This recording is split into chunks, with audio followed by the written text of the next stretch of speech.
It's an exciting week this week. It's the A7R2 week.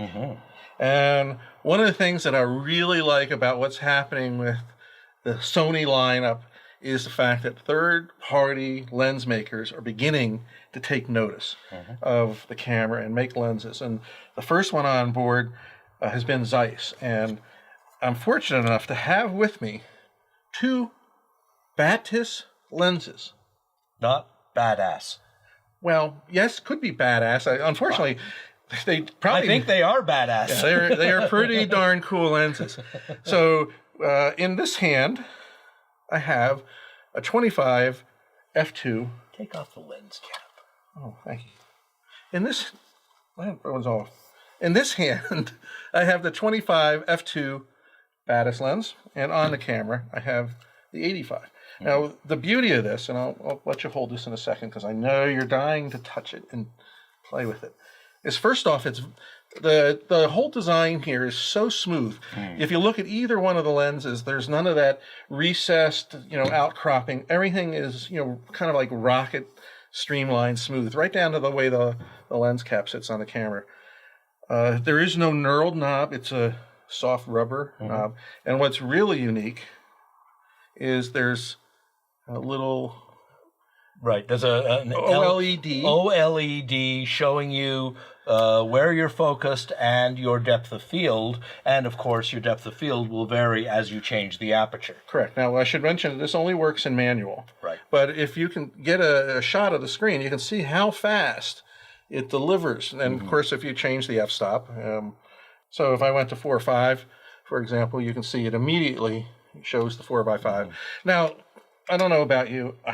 I still look through the camera. Yeah, of course. And I would use the focus peaking. You know what? It's a gimmick. It is nice. Frankly, now, it's a gimmick. I like it. It's very sexy, but it's a gimmick. Could be the future of things. Well, let's talk about the lens quality, though, and the image quality that comes with this. Built well, really weather sealed. You'll notice that when you look at this lens, there's like this blue rubber gasket here, and it actually makes the lens very tight when you put it on. The first time I put one on, I thought that was a problem, and then I looked at it and I went, "Oh, rubber gasket! Wow!"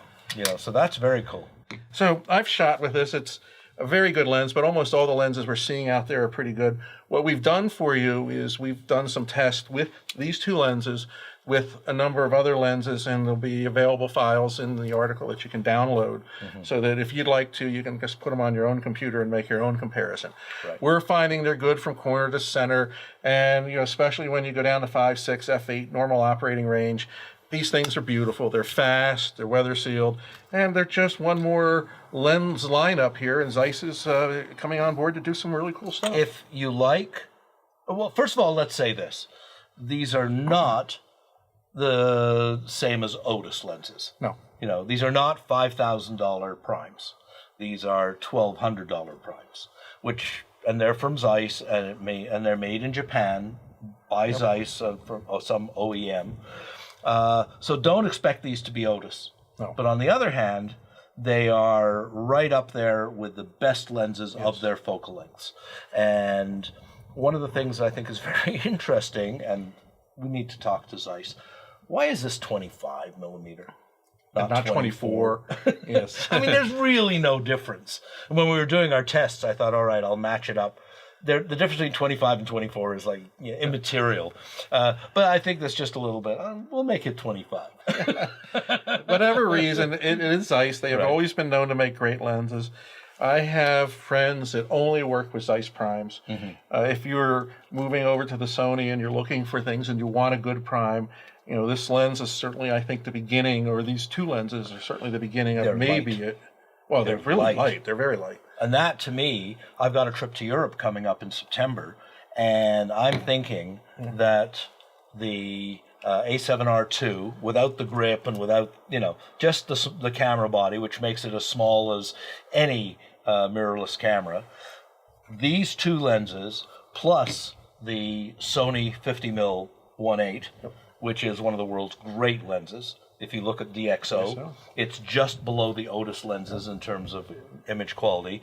So if you want to do a trip with 3 primes, 25, 50, 85, Can't beat this combo. So, I can't say anything more than they're great primes. I'm getting back to prime. In my Nikon days, I was zooms. I went from 24 to 70, 70 to 200, try to make my kit as small as possible.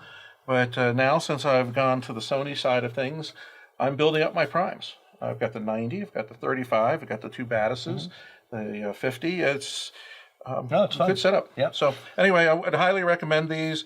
You won't be disappointed.